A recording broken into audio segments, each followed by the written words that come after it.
अनावश्यक रूप से पूज्य संतों को विवादित करने का प्रयास होता है, अनावश्यक रूप से, क्योंकि जिनका पूरा जीवन ही विवादित है वे पूज्य संतों को भी विवादित करने का प्रयास करते हैं। सनातन धर्म के लिए, इस देश के लिए, भारत की एक समृद्ध विरासत के संरक्षण के लिए हम सबको मिलकर के कार्य करना होगा। अनावश्यक रूप से पूज्य संतों को विवादित करने का प्रयास होता है, अनावश्यक रूप से, क्योंकि जिनका पूरा जीवन ही विवादित है वे पूज्य संतों को भी विवादित करने का प्रयास करते हैं।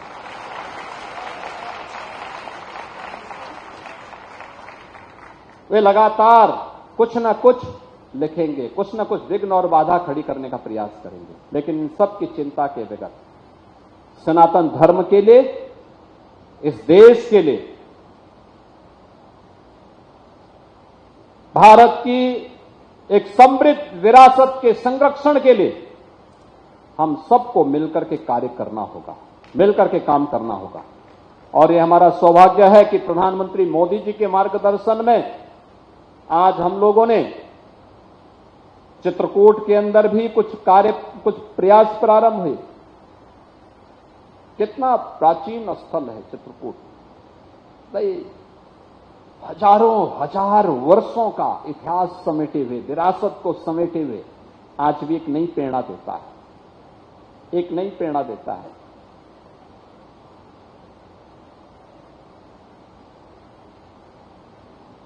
आज भी चित्रकूट की ये महिमा देश और दुनिया उसी रूप में लेती है। विकास के साथ जोड़ने का काम सरकार का है, सरकार उस कार्यक्रम के साथ जुड़ती है, उस अभियान को आगे बढ़ाने का काम करती है। आप सोचिए ना, यहां पे अगर संत तुलसीदास जी का जन्म इस राजापुर गांव में नहीं हुआ होता, इस आज एक कस्बा टाउन एरिया हो गई है, लेकिन अगर यहां नहीं होता तो यहां पे क्या ये पूज्य संतों का दर्शन हो पाता? क्या हम लोग आ पाते? तो ये तो राजापुर का सौभाग्य है। प्रदेश में दंगों का दौर चला, प्रदेश में अराजकता थी, गुंडागिर्दी थी, न बेटी सुरक्षित थी न व्यापारी सुरक्षित था। ये उसी दौर की बात है जब निष्पक्ष भर्ती की प्रक्रिया को पिछली सरकारों ने अपनी राजनीतिक स्वार्थों के लिए बाधित किया था।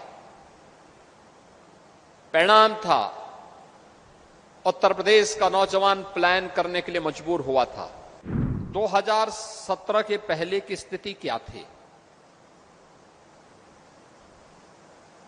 भर्ती निष्पक्ष और पारदर्शी तरीके से नहीं होते थे, भेदभाव होता था, पैसे का लेन देन होता था, एक एक भर्ती पर बोली बोली जाती थी। परिणाम क्या था? नौजवान के हितों पर तो कुठाराघात होता ही था, साथ साथ प्रदेश की कानून व्यवस्था भी तहस नहस हो गई थी। प्रदेश में दंगों का दौर चला, प्रदेश में अराजकता थी, गुंडागिर्दी थी, न बेटी सुरक्षित थी न व्यापारी सुरक्षित था।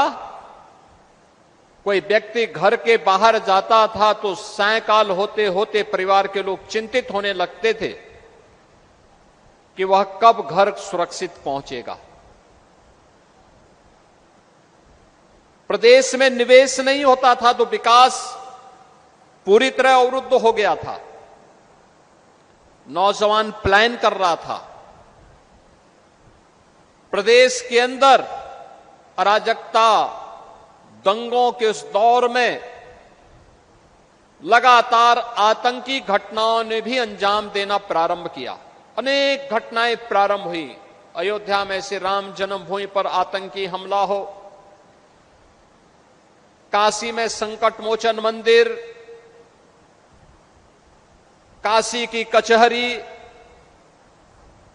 अयोध्या की कचहरी हो या लखनऊ की कचहरी, विस्फोट लगातार होते थे।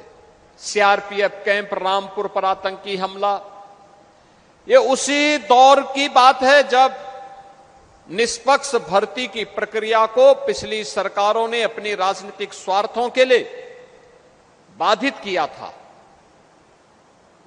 परिणाम था उत्तर प्रदेश का नौजवान पलायन करने के लिए मजबूर हुआ था।